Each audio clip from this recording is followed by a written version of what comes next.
out the year. I want you to turn with me, and I'll put the scripture up if you don't have it, there's two places that I want to look at promptly today. One is in the book Lamentations. It's after Jeremiah. Lamentations, if you put up Lamentations passage, chapter 3, and in verse 21, I'm just going to read this. This I recall to my mind, therefore have I hope. Therefore have I hope. Verse 22, it is of the Lord's mercies that we are not consumed, because his compassions fail not. Somebody should be excited already. Verse 23, they're new every morning. Great is thy faithfulness. Great is thy faithfulness. Now, I'm going to turn also with me to Jeremiah chapter 39. Now, the famous passage in Lamentations, which we quote, great is your faithfulness, was written in the context of what's described in Jeremiah 39. So we can see the historical context within which that particular passage was written. All right, verse 1 says, this is how Jerusalem was taken in the 9th year of Zedekiah, king of Judah. In the 10th month, Nebuchadnezzar, king of Babylon, marched against Jerusalem with his whole army and laid siege to it. All right, hopefully you're keeping up with your principles of Bible study. What is the first thing we do? First thing we do is what? What is the first thing? What is the first thing we do? Look. When we look, we do two things. What is it? Investigate and interrogate. In other words, I'm just trying to determine, what does the Bible say? What does it say? The second phase is what? You go from look to what? Learn. In other words, now I'm trying to determine, what does this mean? These are the things that I do. I'm going to look at it in context. I'm going to compare it with other translations and other scriptures about the same subject. Matter of fact, this is Jeremiah 39. There's about 3 or 4 times that this story is recorded in scripture.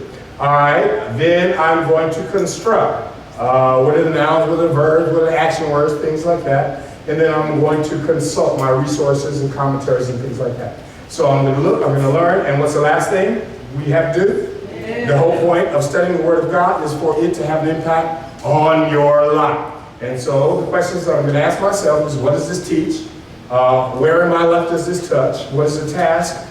And for the purpose of accountability, who do I tell? Who do I tell? Now, some of us, or some that you know, are probably ending this year or ending this decade bruised, battered, and scarred. You had picked up some wounds. Anybody pick up any wounds this year? Any hurt, any pain? Gone through some situation you had no idea you were going to go through this time last year? And then think about it, expand it out, think about the entire decade. Are some things that happened this decade that were devastating? Or did you make some bad choices, bad decisions? Just look at amen. You have to, that caused you to suffer some consequences. Am I talking to anybody with regard to that?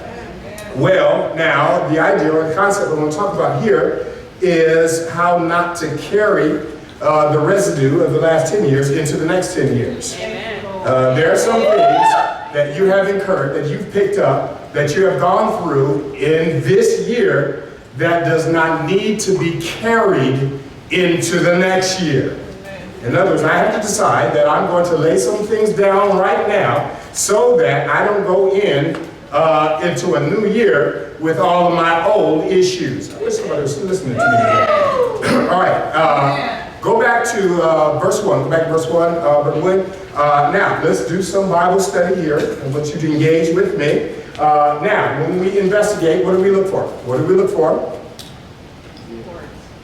Keywords. What else?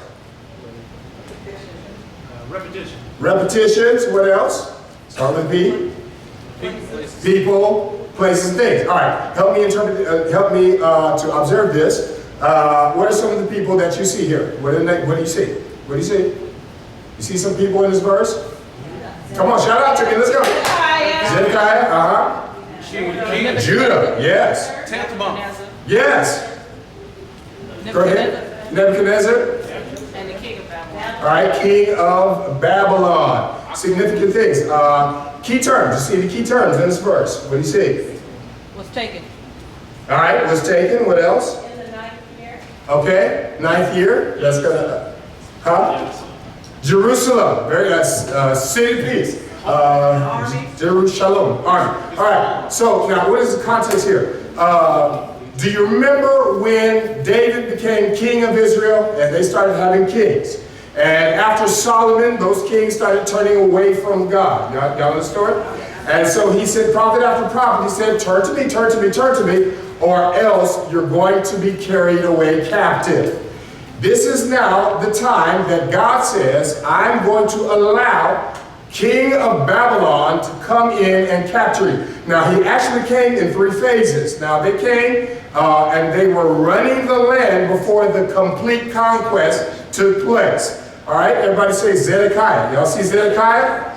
All right, Zedekiah was actually placed on the throne by Nebuchadnezzar after he had captured his nephew. Zedekiah was the son of Josiah, and he was now the puppet figurehead king of Israel. Nebuchadnezzar did what? What did he do? He literally changed his name from Mattaniah to Zedekiah. Now, let me ask you a question. Why do you suppose a king will come in to the other king and change his name? Why do you think he changed his name? All right, anything you can give me. Why do you think he would change his name? What would be the point of doing that? Anybody have any idea? Huh? Forget who they were. So they could forget who they were? What else? Control. To control them? What else? Do you think of anything else? He says, not only am I going to come after you, I'm going to redefine you. I'm going to redefine you, and I'm going to crush that. Now, here's one thing that you have to be careful about taking into the new year and into the new decade. Have you ever gone through anything in life that caused you to lose the sense of yourself? And to think about, you have lost your idea, your identity, and your sense of purpose. You have to be careful about allowing things to redesign who you are. All right, now, Zedekiah. Mattaniah, we saw that word before, means the gift of God, or what God has given, in the context of victory. Now, Zedekiah, oddly enough, means that the Lord is righteous, particularly in the context of exacting judgment on behalf of that which is right against that which is wrong. Why would he name him that? If you read further in the story, we don't have time to do it all, you will discover that when they came in and invaded them, one of the Babylonian officials came to them and said, the reason why we are conquering you is because you have disobeyed the Lord. So they actually knew that they were on the plan of God to conquer his own people. So what they were experiencing was a result of some bad choice. But let me stop. Everybody say amen. Amen. Amen. Amen. Say it again. Amen. Some of the things that they had incurred by way of consequences was because of disobedience and bad choices. Amen. I know it's going to get hard in here. Amen. So, if you don't want to carry some of the same consequences into a new year and decade, Right. you cannot keep making the same bad choices Right. and walking and living in disobedience. Help us. Say amen. Amen. Good Lord. There are some things that if you would admit in your life, you know that have no business in your life. Not you, but the person next to you. Look at the person next to you unless you're married. Don't look at them. But God says, there are some things that you need to get straight if I'm going to walk you into a new reality in this new year.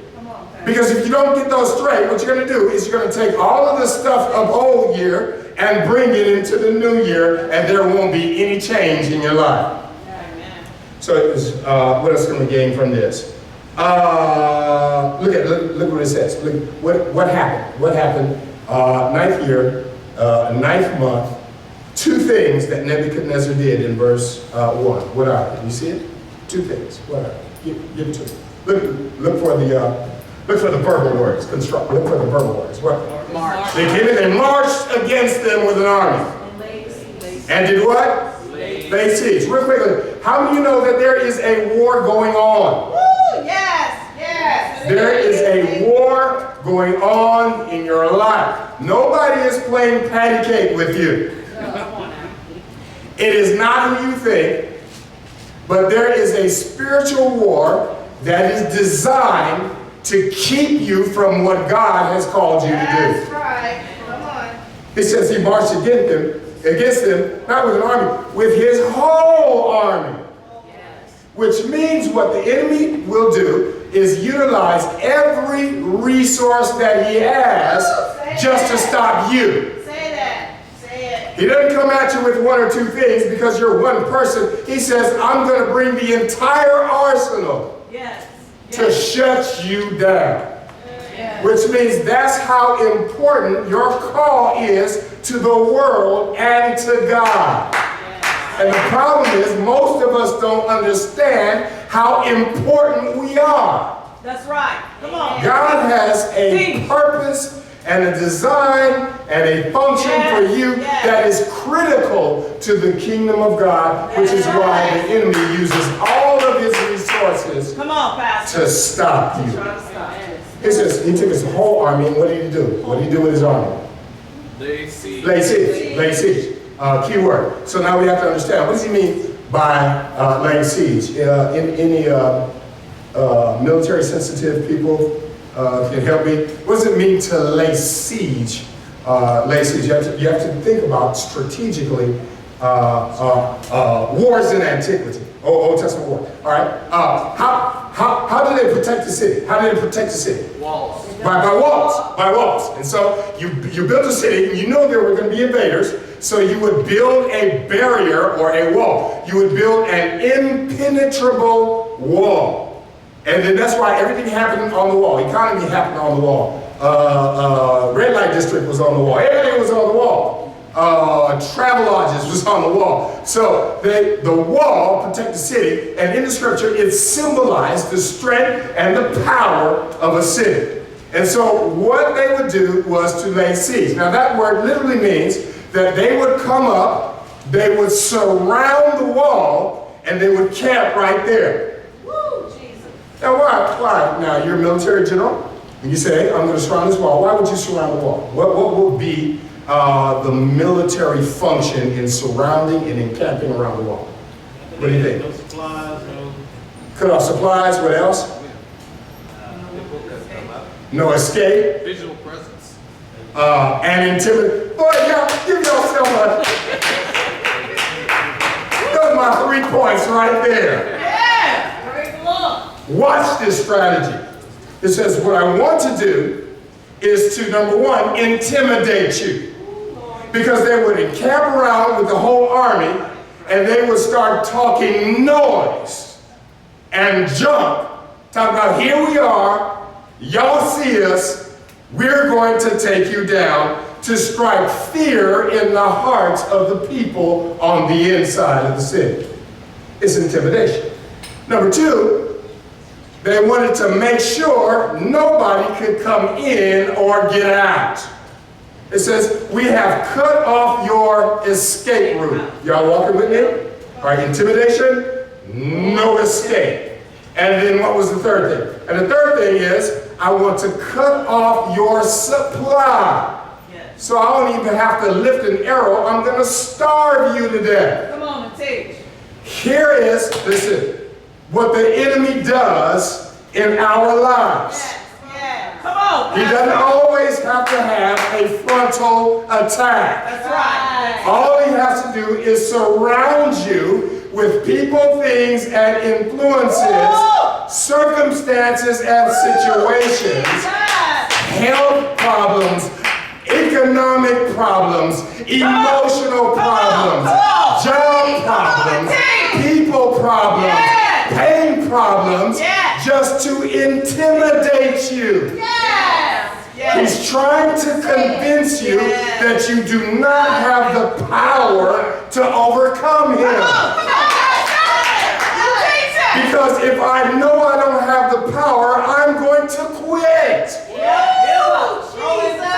It's an intimidation tactic. Yes. And then he'll talk junk in your ear. Who do you think you are? Come on. You can't do this. God doesn't love you. You ought to carry this guilt. You made this mistake before. Right. You made a bad decision. Look at what you have gone through. Right. You thought you were doing the right thing, and things occurred in your life that you thought were unfair. Yes. He's intimidating you. Yes. Come on and teach. What else does he do after intimidating you? He says, I'm going to close the door of escape. I'm going to back you into a corner so you believe that there's no way out. That whatever the problem I'm dealing with, there's no solution and it cannot be fixed. Amen. Then what does he do? I'm going to cut off the supply. There's going to be no faith. There's going to be no trust. There's going to be no joy. There's going to be nothing that will sustain you through a hard time. Why do you think it is that our natural reaction is to become sad, to become depressed, to become angry? It's because we have been cut off from our internal resource. Yeah. Yes. And we've been made to believe that there is no open door for me to get some joy while I'm going through what I'm going through. Yes. Yes. Yes. And that's why some people will even go through circumstances, and on the other side of circumstances, they're still depressed. Yes. Because it's not the circumstances making you depressed. It's the enemy that is intimidating you. You teach it. We heard it. Watch this, watch this. So they laid siege. They literally surrounded him. Again, I'm giving you the context for what was said in Lamentations. Y'all still walking with me? All right. What else does he do? Go to verse 2 for me. Go to verse 2. Look at verse 9, verse 2. Let's look at it. Now, make a comparison. You have our Bibles open, verse 1 and verse 2. You see something that you can compare? We're doing the Bible study process. Let's say we're going to keep doing Bible study. You see, and you can still ask questions too while we're in this.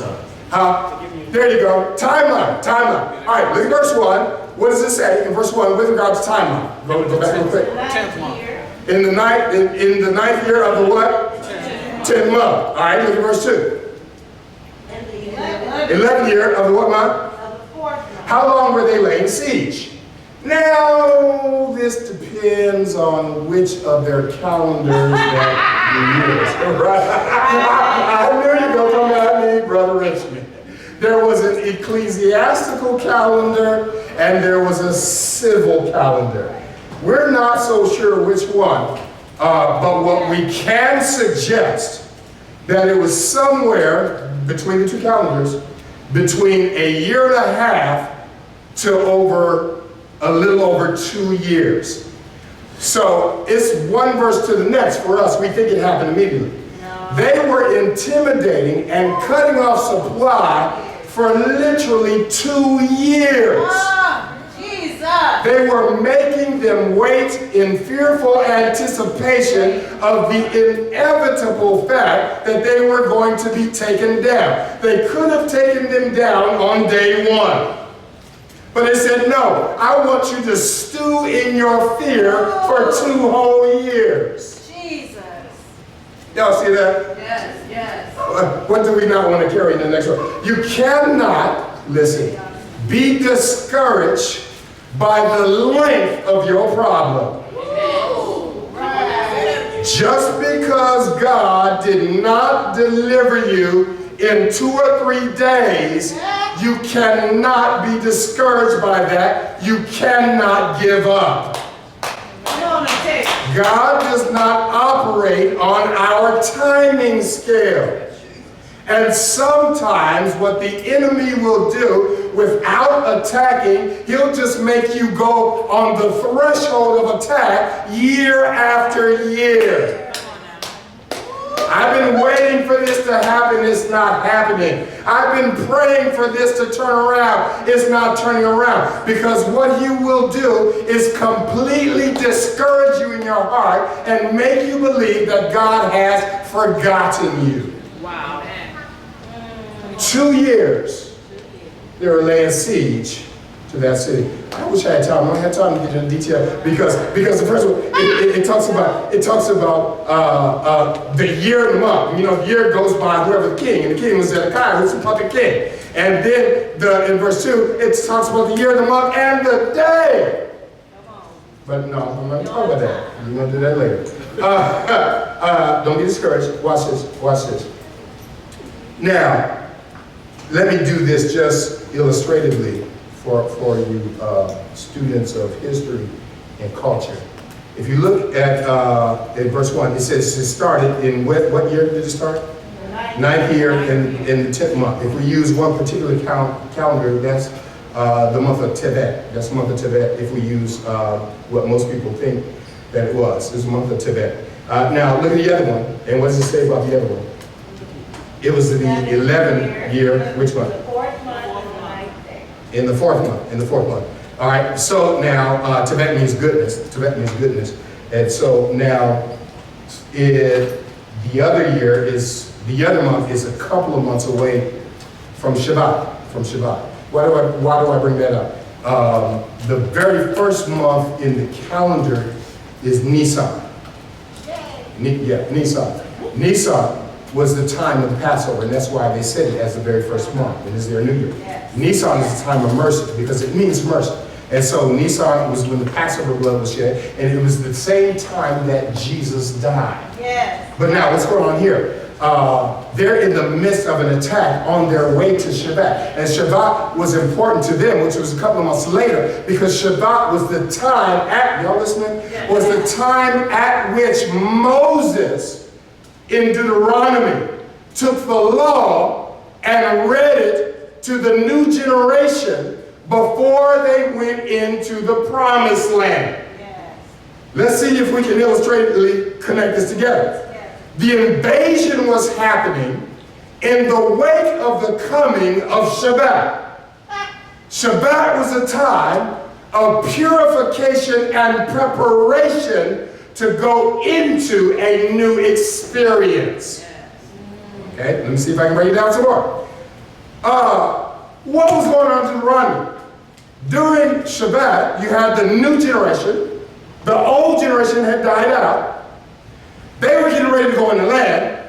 What God was saying, before, y'all listening, I allow you to cross into this brand new promised land, we got to stop right here so I can read the law so that some stuff that you brought out of Egypt and had in the wilderness needs to stay in the wilderness That's right. That's right. before we go to the new land. That's right. Yes. And what God needs to do every now and then is allow us to be under siege because his breaking is purification. Yes. So there are some things in your life that God does not want you to carry into your new land. There's some attitudes that you've had, well, maybe not you, but it's somebody you know, Come on, help us. this year that you don't need to have next year. Yes. God. Hallelujah. There's some unforgiveness that you've had in this entire decade that God says, in this new decade, it's time for you to drop that unforgiveness. Drop it. Come on now. Drop it. There's some anger and woundedness and pain. Yes. And I know how hard pain is. And I know how hard, maybe you lose a loved one, things in your life change, people abuse you. God is saying, I know it was painful, but it's time for you to leave that in the wilderness. Yes. There is some fear and lack of faith. Yes. And the reason why you haven't gotten as far as you wanted to go is because you had fear and lack of faith, and it has pervaded your understanding and your attitude for 10 years. God's saying it's time for that to stop. Yes. Stop. Yes. There are some excuses that you're making because of your circumstances. Jesus.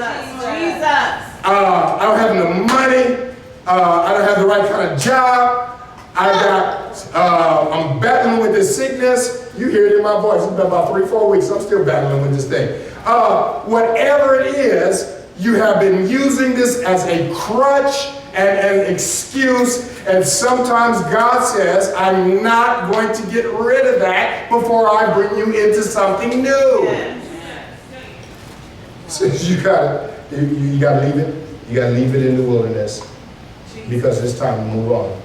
It's time to move on. All right, let me push on. Now look in verse 2. It says, what happened to the wall? Go back to verse 2. Look what happened to the wall. It says, on the 9th day, 4th month, Zedekiah's 11th year, the city wall was what? Broken through. They broke through the wall. After 2 years of intimidation, there was a wall breach. So now, if the wall breaks, what's the significance of the wall break? What's the significance? They lose their defense. What else? Yeah. Now there's a way for stuff that's outside that doesn't belong inside to get inside. So there's been a breach. So symbolically, because of either bad decisions or what you've gone through, there is a breach in your heart. Ooh, Jesus. And because there's a breach in your heart, there's some things that don't belong in your heart that are now invading your heart. Yes. Oh, this is a little harder than I thought it was going to be. Wow. Yeah. He says there's a breach. Some of y'all know somebody who's married. I'm not talking about y'all, but some of y'all, anybody know anybody that's married? You know anybody? You know that? Somebody knows anybody that's married. If there's a breach in your marriage, then there will be an invasion of stuff that doesn't belong in your marriage. Like tension, anger, animosity, division. No, we don't have any married people here. Unforgiveness. Do you realize that those things don't come from your situation or the other person? It is a breach in your marriage. That's why God designed the marriage for the two to become what? One. And so if there's a breach, now you got all this stuff that God is saying, if you want to walk in your purpose, now that you're married, your purpose includes the person you're with. Come on. Yes, it does. Yes, it does. Yes, it does. So if you want to succeed in that, then you've got to repair the breach. Or if it's not marriage, it could be relationships. It could be family relationships, whatever it is. There's a breach that gets in. There's a breach in your sense of purpose. And you know what gets in? If you have a breach, is fear or self-doubt. I don't believe I can do it. You know what else comes in? The way that we handle failure. Yes. Anybody ever failed at anything before? Yes. If there's a breach in your heart, that failure will find a home. Yes. And it will tell you that anything you put your hand to will fail. Yeah. It's an invasion that doesn't belong in your heart. Anybody ever made a mistake before? Yes. Anybody ever make a mistake intentionally? See, y'all didn't laugh saying it that time. It creates a breach in your heart. It's just a gateway.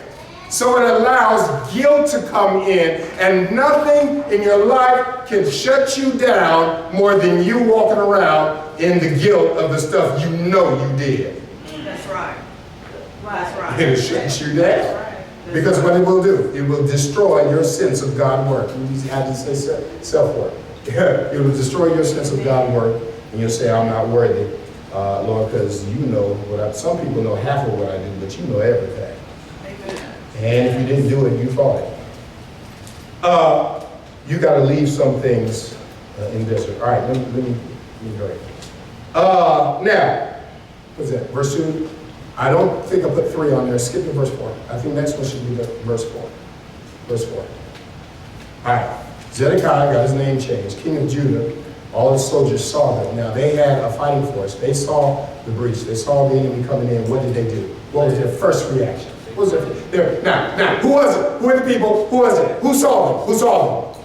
Who saw them? What is it? Look at the first line. Soldier. They were what? What is a soldier supposed to do? Fight! You are a fighter. You're a soldier. You've been preparing your entire life from childhood to fight. And as soon as the enemy came in, what did the soldiers do? So if you weren't a soldier, you're like, I got a bad feeling about this. The soldiers are running. They fled. The soldiers are running away. They were designed with a particular purpose, and as soon as invasion happened, they ran. No, no, listen. They ran from their purpose. They ran from it. They ran and tried to hide. They tried to get away. What is your response to the breaches in your life? If you're going into the new year new, you have to stop running away just because you're being invaded. What will happen? Jesus. Somebody will hurt me.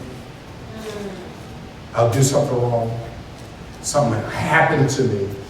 And the first thing I'll do is I run away. Or I isolate myself. Or I'll stop coming to church. Or I won't pray. Or I won't seek the Lord. Or I'll stop walking in His purpose because I'm mad with God. God says, all of your life, I have been designing you to fight in this moment, and you have turned and run away. So you got to stop running. You got to stand and fight with yourself. Thank you, Lord. Now, let me shut this down here. You see all this that's going on in Jeremiah 39? You see all of that? Yeah. So what happened? Let me sum it up. They came in. They chased them because you can't run away. They captured them. They ran. Whenever you run away from God, you're going to run into captivity. Ooh, Jesus. Yeah. And you're going to be captured by that which you're running from. So not only that, they burned all their houses. They destroyed the buildings. They killed people, and they took the young, strong minds and carried them as slaves back to Babylon. The great city of Jerusalem was reduced to rubble. As they were serving the young people that they had put in chains and carried back to Babylon, they came across young Jeremiah. And they said, Jeremiah, we know that you're a special fellow, so we're going to set you free. And what we want you to do, we want you to go back to your home. He went back, and he looked at the broken houses and the burning and the dead people laying in the streets. Lord, yeah. This place of his home, this holy place of God, this place of God's miracles that now have been reduced to nothing. Have you ever surveyed a period of your life and you know you used to walk in God's favor? You used to do things for the Lord. You used to feel joy, and your life has been reduced to rubble. Sometimes just one thing hits your life and it turns it all around. Jeremiah was walking, surveying what once was glorious, reduced to trash and death. And that's when he starts singing Lamentations. Lamentations is literally a funeral song.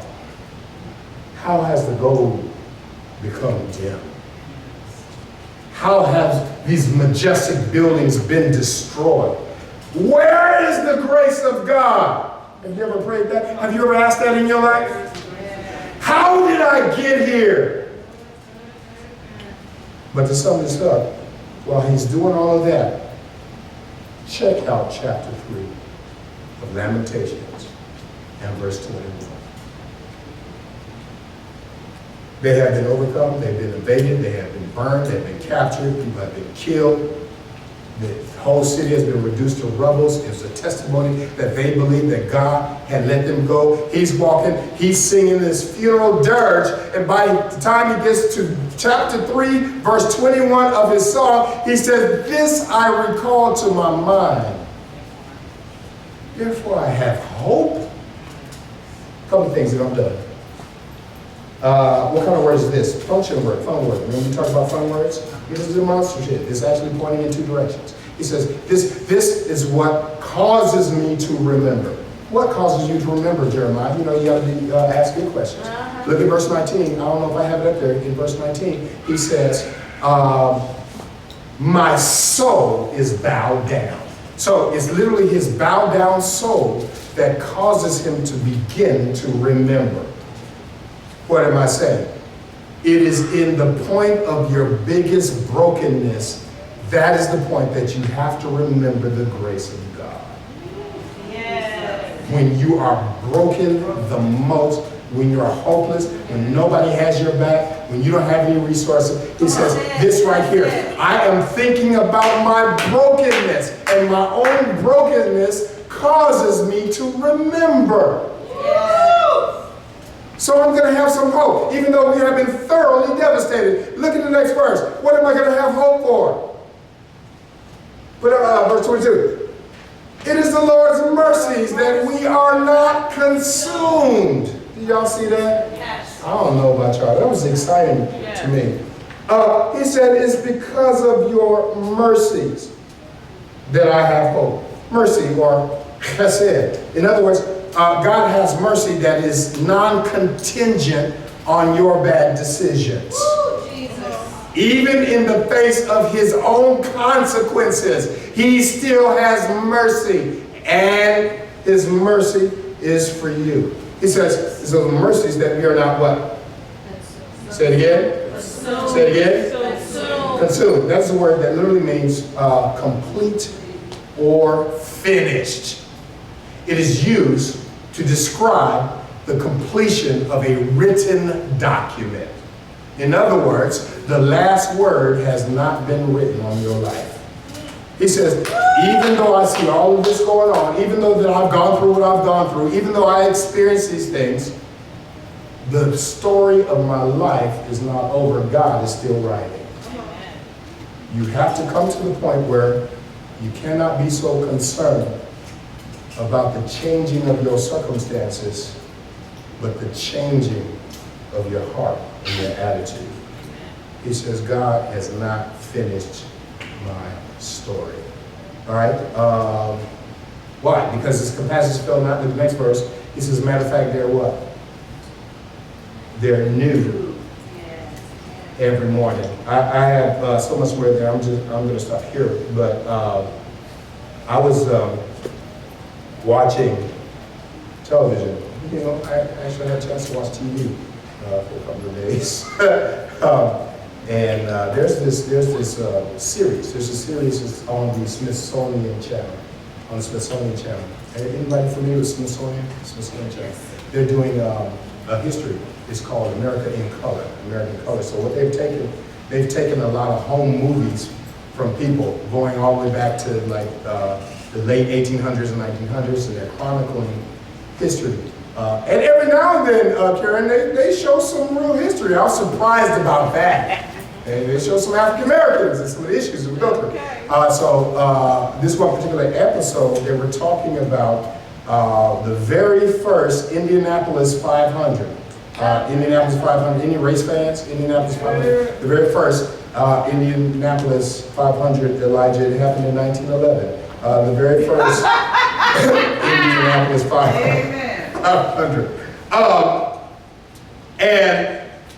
Racing cars in those days, you had to have two people. You had to have two people. You had one in one seat who was driving, you had one in the other. They said, why do I need to ride a race and drive my car with another person? Because the other person would have to turn backwards.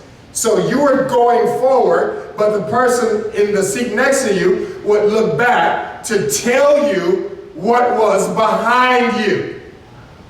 But there was a fellow whose name was Ray Haroon. And he developed, or was the recipient of a fascinating, innovative new invention. It was called the rear view mirror. So he entered the race in his car, and as you can see, he was the only one in the car. So as he was racing the other racers, he was able to zip by. Why? Because everybody else had two people in their car, and the weight of a second person was pulling them back. Y'all catch this in there? And the problem with a person, they were giving weight to the situation, and their whole purpose while they were trying to move forward was to keep telling them that which was behind them.